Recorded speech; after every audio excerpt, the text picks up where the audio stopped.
Yo soy Joaquín Rey y esto es La Voz del 21. Hoy, 15 de agosto, se conmemoran 12 años del terremoto que sucedió en el año 2007.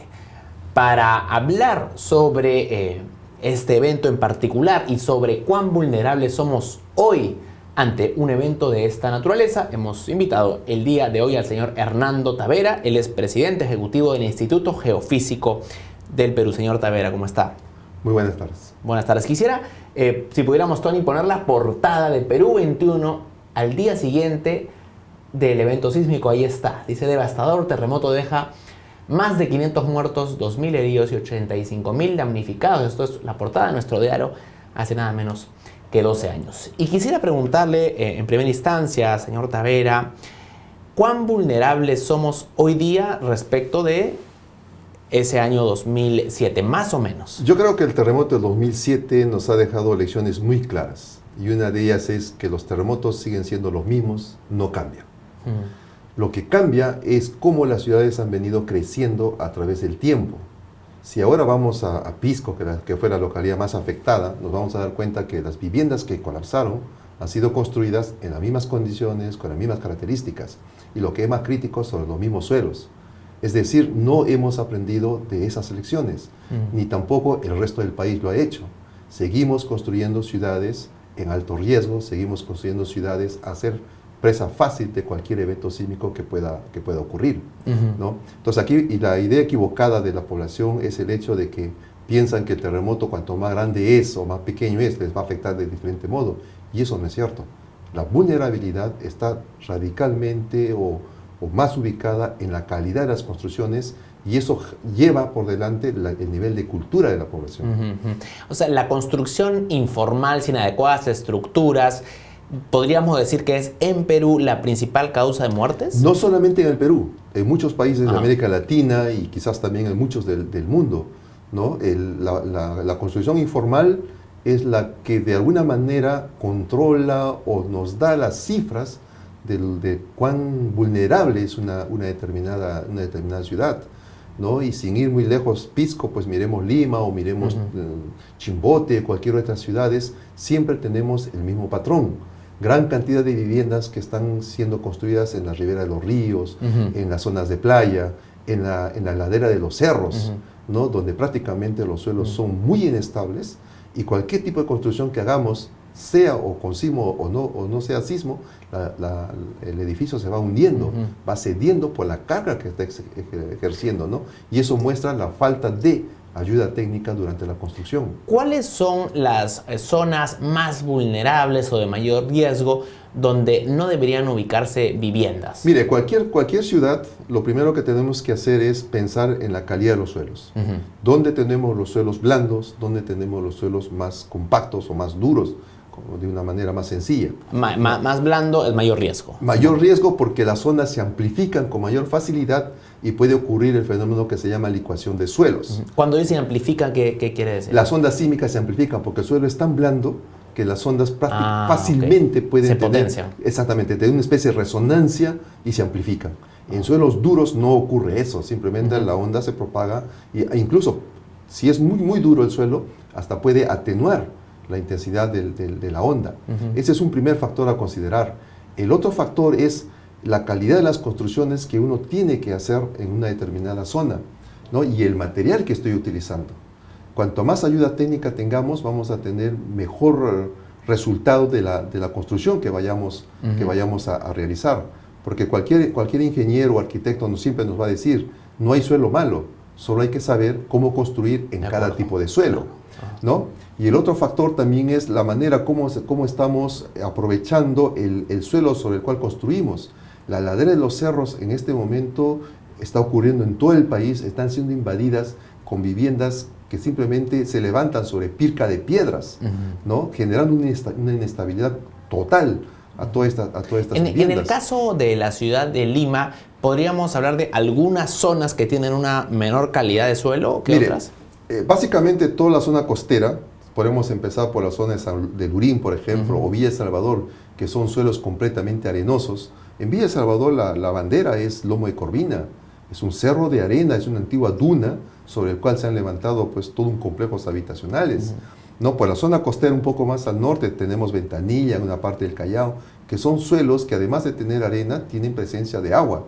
Y cuando ocurre el sacudimiento del suelo por el sismo, el agua que está atrapada en el subsuelo tiende a salir hacia arriba justamente por esta presión y produce lo que conocemos como licuación de suelos. Claro. Más hacia el interior tenemos arenas también, pero en capas muy delgadas. Pero ahí ya también tenemos que contar qué tan cerca estamos de la zona del río que hace que los suelos sean más inestables, o sea, menos sólidos. La parte de San Isidro, Miraflores, Surco, Surquillo, los suelos son buenos, son bastante compactos. Son residuales del río, de la cuenca del río Rima, pero al no tener agua son suelos bastante compactos. Lo que aquí hay que ver es la calidad de las construcciones, por ejemplo, ¿no? Y cuando uno realiza una construcción, el protocolo debe ser hacer un estudio de suelos, supongo. Exactamente. La norma dice que lo primero que hay que hacer es el estudio de suelos. Y los geotecnistas, los ingenieros civiles, lo que hacen es, tratan de averiguar la capacidad portante del suelo. Es decir, por metro cuadrado, cuántos kilos puede soportar ese suelo sin deformarse. Y es así como se deben diseñar las viviendas. Y ya que hablamos de eso, quisiera preguntarle por los deslizamientos que han habido en la Costa Verde. ¿La Costa Verde está preparada para resistir el volumen de construcciones que hay actualmente? Mire, hay que tener muy en claro de que cuanto más cerca estoy del acantilado, el riesgo que corro es mayor, ¿no? Deberíamos estar bastante alejados. Y si en este acantilado le pongo carga encima, al acantilado mismo o a estos suelos, obviamente lo que estoy haciendo es ejerciendo mayor presión y acelerando un proceso probablemente que debería demorar mucho más tiempo, ¿no? Es como si tuviéramos una torta y ponemos un vaso de agua, un vaso vacío en un extremo y al costado un vaso lleno, y vamos a ver que el vaso lleno poco a poco se va a hundir en la torta. Entonces yo creo que realmente es una llamada de atención, ¿no? Porque hay terremotos como el del año 40, por ejemplo. Hay una nota que salió en un periódico de la ciudad de Lima en ese año, mayo del año 40, que decía de que en escasamente 5 minutos Lima desapareció prácticamente de la visión de un poblador pesquero porque cayó una catarata de piedras y tierra. Entonces, un escenario igual, había que pensar realmente qué es lo que podría ocurrir realmente, ¿no? Ahora, se habla siempre de esta posibilidad de detectar de manera anticipada los sismos. ¿Qué tan cerca estamos en Perú de esto? Mire, la ciencia lamentablemente no puede predecir el terremoto, que significa saber el lugar, la magnitud del evento y la fecha que ocurre. Eso no puede. ¿Es en ningún lugar del mundo existe eso? No, eso no se puede todavía. Y no es porque falte conocimiento, sino que porque falta información. Y curiosamente la información es que falta terremotos grandes para poder tejer la metodología que nos permita llegar a este punto, ¿no? Sería como una muestra para poder elaborar el modelo. Pero lo que sí ha hecho la ciencia es pronosticar el terremoto, y es un avance bastante importante. Todas las técnicas de investigación nos ha llevado en este momento a identificar dónde pueden ocurrir los próximos grandes eventos en el mundo, y en el caso en el Perú también ya lo sabemos, dónde puedan ocurrir, ¿no? Entonces, el terremoto, como no tiene fecha y no sabemos exactamente cuándo va a ocurrir, entonces aprovechamos la parte del desarrollo tecnológico, la parte del desarrollo de comunicaciones, para intentar buscar alternativas. Entonces, países como México, países como China, por ejemplo, han encontrado una solución bastante interesante: colocar sensores lo más cerca posible del posible epicentro del sismo. ¿Los epicentros suelen ser en la misma zona normalmente? Siempre. En el caso de Perú es... Los sismos más grandes y más importantes han ocurrido a lo largo de la costa peruana. Entonces, ¿cómo funcionaría esto, por ejemplo, ¿no? Colocaríamos un sensor, por ejemplo, en la punta, ¿no? Y ocurre un sismo en alta mar. Tan pronto la onda sísmica llegue al sensor, el sensor va a ser tan inteligente de decirme si el suelo se va a sacudir muy fuerte o muy lento. Entonces, si se va a sacudir muy fuerte, inmediatamente me lanza un aviso. Y cuanto más lejos yo estoy de este sensor, yo voy a tener más tiempo para poder alertarme sobre... Una mayor anticipación. Exactamente. Pero depende de dónde es el epicentro esto. Depende. Si el epicentro, si tuviéramos este sistema funcionando, si lo hubiéramos tenido funcionando durante el terremoto de Pisco, por ejemplo, ¿no? Nosotros en Lima hubiéramos tenido una alerta en un 30 o 35 segundos, antes de que el suelo en Lima se sacuda. Eso es un tiempo bastante, considerable como para poder prepararse. Claro, pero si es que el epicentro está más cerca de la ciudad, es menos el tiempo. Exactamente, ¿no? Si está frente al Callao, pues probablemente tengamos entre 5 a 10 segundos de alerta. Ahora, ¿para cuándo podríamos tener un sistema de esta naturaleza? Bueno, mire, nosotros hemos trabajado muy de cerca con INDECI y finalmente hemos logrado que el Estado apueste por esta necesidad que el país requiere. Y a partir del próximo año ya estamos empezando a hacer efectivo este proyecto, ¿no? Entonces, el INDECI por el lado que le compete y nosotros por la parte del monitoreo en sí, la distribución de la instrumental a lo largo de toda la zona costera, el desarrollo de los algoritmos que nos va a permitir controlar y discernir si el sismo va a ser pequeño o va a ser grande, etcétera, ¿no? Entonces, el próximo año ya empezamos a trabajar en esto y hay un compromiso que hemos hecho de alguna manera, es de que en mayo del 2021 debe hacerse un simulacro, ¿no? Como se ha hecho este año. Entonces, ese simulacro esperamos hacerlo con este sistema funcionando, al menos para la región central del Perú. Hablando de simulacros, el día de hoy estamos realizando un simulacro a las 3 de la tarde. ¿Cuál es la importancia de estos ejercicios? Mire, hemos conversado hace un momento de que Lima, como ejemplo, o Arequipa, o cualquier otra ciudad, ya está construida. No de la manera adecuada, ya está construida. Entonces, lo único que nos queda en este momento es tratar de prepararnos para saber cómo actuar en el momento del evento sísmico, ¿no? Entonces, los simulacros sirven para esto. El simulacro, de manera personal, para mí es como participar en una gran obra de teatro. Cuanto más yo aprendo mi papel, mi rol, yo voy a poder desenvolverme mejor en la obra de teatro. Entonces, cuanto yo mejor aprendo lo que debo hacer durante el simulacro, voy a poder responder de manera más positiva. Y a la vez puedo asumir la responsabilidad de preparar a las personas que están a mi cargo. Correcto. O en todo caso, si soy un director de colegio, a mis alumnos; si soy un rector de universidad, a mis alumnos; si soy un jefe de una empresa o director de una empresa, a mis obreros, ¿no? Entonces, la responsabilidad viene por ese lado. De acuerdo.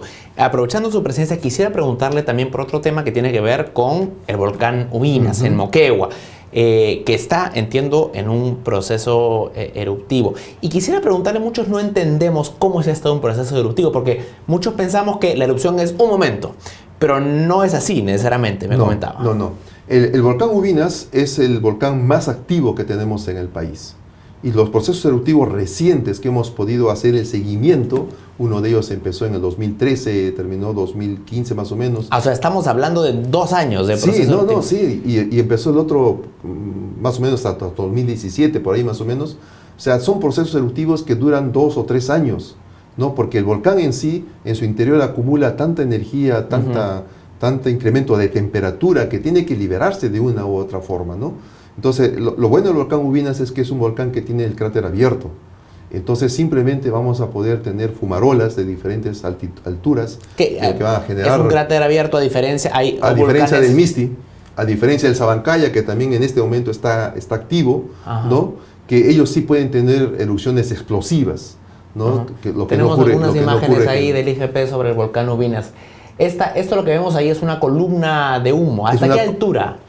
La erupción del día 19 de julio, la columna llegó a tener un poco más de 7.000 metros de altura desde el cráter. 7 kilómetros. 7 kilómetros desde el cráter. Y obviamente los vientos que estaban favorables en ese momento hicieron que esta ceniza de humo, pues, ¿no? O esta fumarola llegue hasta Bolivia, llegue hasta... O sea, a mayor altura, el radio de impacto es más amplio. Es más amplio, ¿no? ¿Y cuál es el riesgo de esta ceniza? Básicamente es un problema para las vías respiratorias, porque obviamente por el contenido de gases que tiene, pues daña las vías respiratorias, igual con los animales, o también la agricultura, en este caso la agricultura, ¿no? Entonces es lo que más viene a ser afectada. El volcán Ubinas tiene una lava bastante viscosa, o sea, es decir, bastante pesada, no va a poder fluir como a veces vemos en las películas, ¿no? Que ríos de lava. Entonces en este caso no es más espesa. Es más espesa, ¿no? Pero también el volcán Ubinas tiene una parte un poquito curiosa, porque uno de sus flancos lo tiene bastante ya, ¿cómo se llama?, erosionado, y probablemente podamos tener pues un deslizamiento o un lajar bastante importante, ¿no? Por eso que nosotros hacemos el seguimiento continuo de este volcán, ¿no? En Arequipa tenemos un centro vulcanológico nacional que se encarga de monitorear las 24 horas del día, y cada 6 horas, 8 horas estamos emitiendo reportes continuos. Además de Ubinas, ¿hay otro volcán que esté ahorita con una actividad?